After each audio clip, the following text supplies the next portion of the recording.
Tamara, you fought a long battle and finally won. What's the first thing that you did when you and your sons were all back together?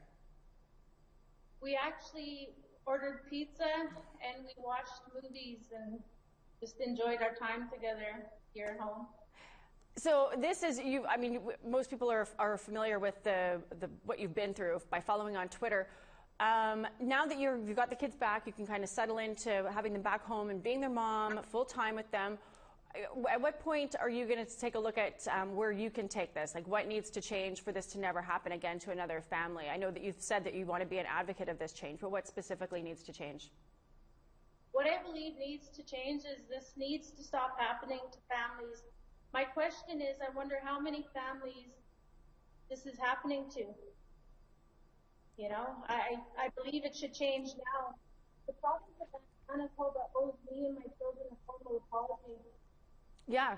Well, and I know that you've said that you've outlined that it's part of the secrecy and just the way that the system is set up. Can you explain to people who might not be familiar what is specifically wrong with the system that kept your kids in care for 11 years? I find that a lot of our First Nations in general are put through so many hoops to jump through. I find that there's no support system. Back 11 years ago when I had started this, there was actually nobody there to support our families. There's, I mean, yours isn't the only horror story, unfortunately. We've heard horror stories from parents who have had trouble getting their kids out of care once they're in that system. There's, I think the province of Manitoba now is saying that they feel that this way that the system's been set up until now, it actually incentivizes Child and Family Services Agency to keep kids in foster care. Is that something that you feel that has merit, that allegation? I believe that they need to bring our children home. I believe that it takes a community to raise a child. It doesn't take all these different avenues of government system. Back in the day, it was our communities who took care of our own children. I believe that's where this needs to go, is they need to start listening to our First Nations and listen to our elders, because a long time ago, it was our community who took care of our kids. People within our communities knew what was best for our kids.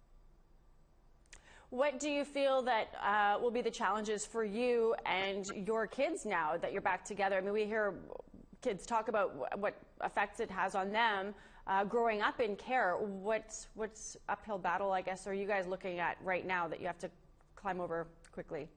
Right now, since my boys have been returned to me, I found that it's very difficult because now I'm dealing with the physical, the mental, the spiritual, the trauma that my children have endured by a system that was created to set up to fail my family.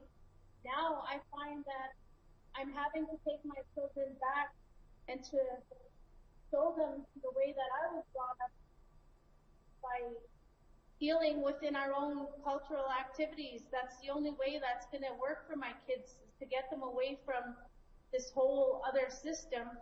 I find the only way that it'll work is bringing them back into ceremony, where they never had the option to have ceremony in their lives in 11 years. And what's next for you? I mean, you obviously have the kids at home now, but you've said that you've said before that when you get those kids back, you want to advocate. How are you going to go about doing that? Well, I still do advocate. A lot of times I read a lot of things that are going on through the media. I read a lot through the newspapers. I find a lot of parents still reach out to me and ask me on how it is that they could get their kids back. I try and encourage a lot of parents that in order to even get your kids back, you have to be in a clear frame of mind, a clear state of mind in order to even take this on.